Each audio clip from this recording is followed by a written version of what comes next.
I'm doing my part. I'm doing my part. I'm doing my part. I'm doing my part too. Hey kids. While I was at the beer store, I got you these electric terrain replays. The good kind. With Pincurchin. These teams were posted by mimikyu Stardust on Smogon. I cannot dodge the typed Pincurchin into Smogon forum search bar accusations on this one. I truly have no idea how to team build in Gen 9. There's so much stuff. Like, there's so few Pokemon, but there's just so much stuff. Pincurchin? I understand, though. And you do have to actually use Pincurchin because Tapu Koko is still out buying cigarettes. Although, honestly, you could probably get away with just using the move Electric Terrain on Iron Treads or Iron Hands, and it would be at least as good, because they both actually learn Volt Switch. I did kind of feel like you people would get mad at me, though, if I didn't use Pincurchin, and honestly, I would deserve it. Pincurchin is just sensational. I love it. I kiss it, but it hurts. Pincurchin does get Memento as a momentum move though, which is pretty cool, but also very awkward to use because Pincurchin is a terrible lead into basically everything, and gets two-shot by literally everything. Pincurchin does resist Make It Rain though, so actually it's impossible to say whether Pincurchin is a bad Pokemon or not. Either way, it's still totally worth it, because using some of these quarked up Paradox Mons with an item is like using an Uber Legendary for a couple turns. And the cool thing about Electric Terrain is that it feels like the first time where a weather has had multiple Pokemon who actually do different things, and aren't all just varying quality levels of like the same two Pokemon. Iron Valiant is definitely the star of the show. A speed-boosted Iron Valiant with a Life Orb is like, what do you fucking do? The downside is that you also speed-boost their Iron Valiant, which can create some pretty awkward situations, but just win the speed tie, idiot. Or just use Hawlucha, who is also cool because it can taunt Clodsire, which can be a pretty annoying Iron Valiant check if you don't have Psyshock. Iron Treads is a canonically good utility mon that you wouldn't mind using anyway that is now also speed control. Or a surprisingly efficient cleaner with speed boosted Life Orb boosted Earthquake.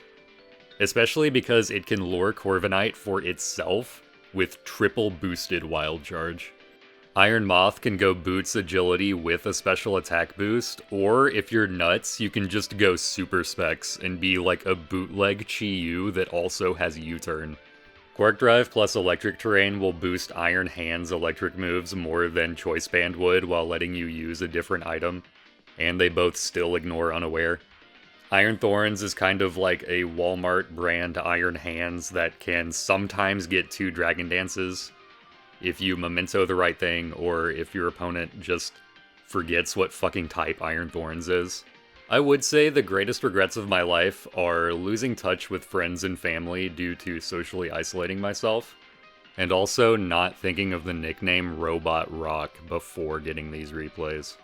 And Iron Jugulus, I'm sure, does something, but it's pretty boring, and I am not sure how to say its name, so I'm thinking about maybe never saying it ever again.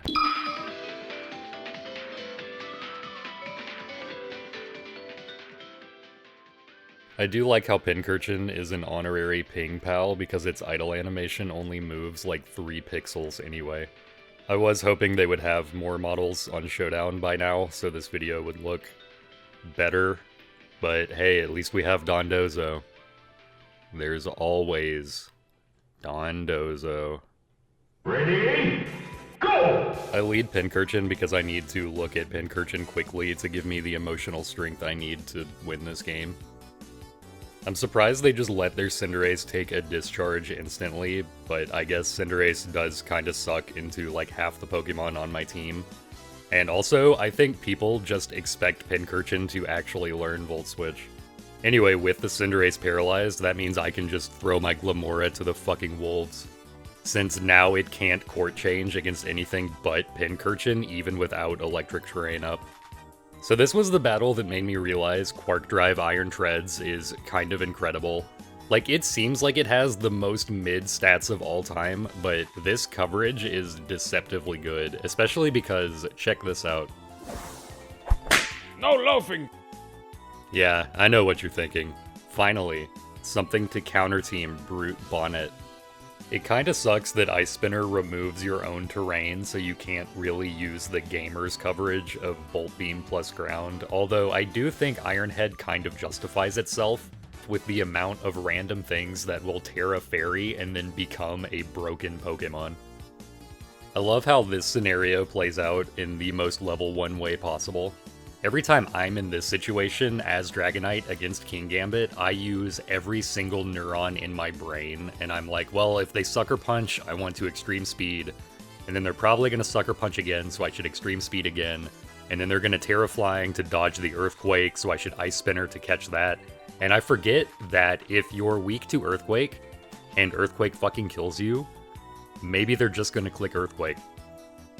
I also definitely should have Sucker Punched against the Golden Go, but this was still just me obstinately being like, no, I have to do something smart. I have to Kowtow Cleave the Nasty Plot. If I don't outsmart a 12-year-old, what's the fucking point? Switching Pincurchin in on Garganacle could have gone really badly for me if they just used Iron Defense twice. And I also don't necessarily need the electric terrain anyway, because I still have electric Tera available on Iron Valiant to beat the Scarf Golden Go even without it. But with all that in mind, when do they ever just not click Soul Cure? I don't even use my Tera against the Garganacle because I wanted to still resist Salt Cure and Body Press, because I did not think that even a Tera electric terrain boosted Thunderbolt would OHKO Garganacle. Like, I could have been at +6, and my brain still would have been telling me, no, you can't one-shot Garganacle. It's impossible, it can't be done. It's impossible. I love how they just threw Garganacle onto their Orthworm Screens team. Who let my man Blood in? He thinks he's HO. I lead Grimmsnarl because I was scared of lead Orthworm, and I love to click Taunt and then get one-shot by Heavy Slam immediately. I have since deduced that it's usually better to just bring Grimmsnarl in while they use Shed Tail, and then you can Taunt or Screens against whatever they bring in. Bringing out Pincurchin was a little inadvisable because both Pincurchin and Glamora will get exploited by Orthworm, but seeing no hazard removal on their team demanded that I click Pincurchin's one good button. Also, Glamora getting Salt Cured means that it will die before it becomes too much of a momentum sink. You'd love to see somebody go out on top. And you better put some butter on that, because that's a roll. And they are so scared they go all the way out into their fucking Grimmsnarl. That's an okay sack, I guess. They did have to sack something, but still, I was so scared of Screens Dragonite. And I'm just gonna let Iron Valiant die to this obvious Scarf, because at this point it also dies to Azumarill Aqua Jet and Dragonite Extreme Speed anyway. I taunt on this Azumarill switch because I thought they were going to go into Orthworm, which I would need to taunt anyway, and doing it on the switch means I don't have to do it next turn and risk taking a Heavy Slam. I thought I would have to taunt the Azumarill too anyway, since they have Orthworm and Grimmsnarl, so I just assumed it would be Belly Drum, but it's definitely just Choice Banded. Which also means I didn't really have to immediately Tera Fairy with Iron Thorns against it, but I would have had to do it against the Dragapult anyway. The ultimatum is whether you stay a terrible Pokemon or you Tera into something actually good. Iron Thorns feels super Tera dependent, so I actually want to use it with something that's not Dragonite, because Iron Valiant usually doesn't need to Tera.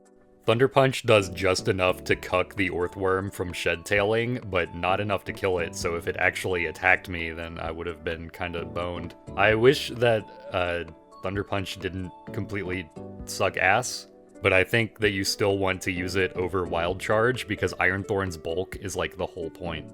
It does finally go down to the Dragonite, but they're just going to forfeit because I also have my own full health Dragonite in the back to just Extreme Speed it. I am really happy that Dragonite is meta, because between all these new fucking weirdos, it is strangely comforting to sometimes get to say a name that I've known since I was like 4 years old. So this time I do lead Pincurchin and then go into Grimmsnarl to play Shedtail Surprise with Earthworm.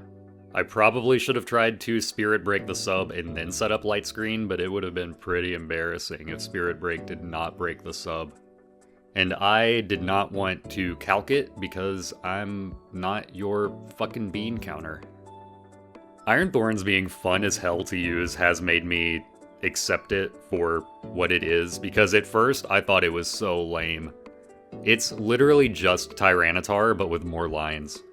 However, now I realize that it is probably unfair for me to demand that they improve on a perfect design. I should have Terra'd Fairy against the Earthworm, because saving Terra normal for Dragonite doesn't really help me when they have Corviknight, Toxapex, and Dragapult, but I do always expect Earthworms to have Heavy Slam and not Earthquake. This Dragapult snipe is so funny, by the way. All I wanted to do was kill the Earthworm before it set up spikes, and they bet the farm on me just taking the free dual screens.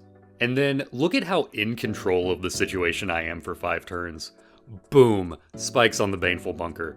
Boom! Discharge on the Toxic. Spikes on the Baneful Bunker again? Oh my god, is he the world's premier brain genius? I'm going ghost! Tera Ghost makes me not trapped by Infestation anymore, and she's out of there. It would have been really funny if I had like 1 less HP, and I Terra'd Ghost, and then became a ghost. And then forfeited. And then didn't show you this replay. And if they opened their 3rd eye, they could have defogged on the Pincurchin switch and just invalidated all of that by removing the electric terrain on the turn I died to Toxic anyway.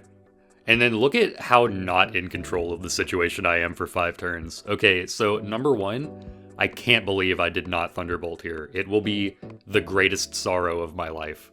Number 2, I should have sacked Glamora instead of Grimmsnarl. Number 3, this looks so bad, but I wanted it to look so good. This was a failed double switch. I thought they would bring Corviknight in on Dragonite.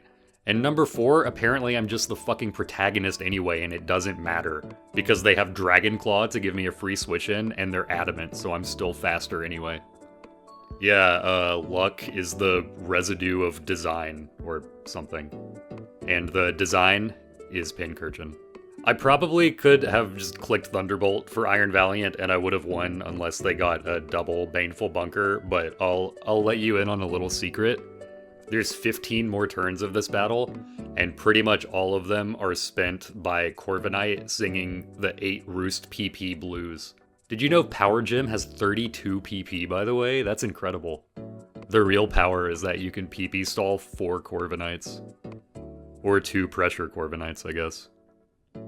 And that's pretty much how you use Pincurchin to win much in Pokemon Showdown.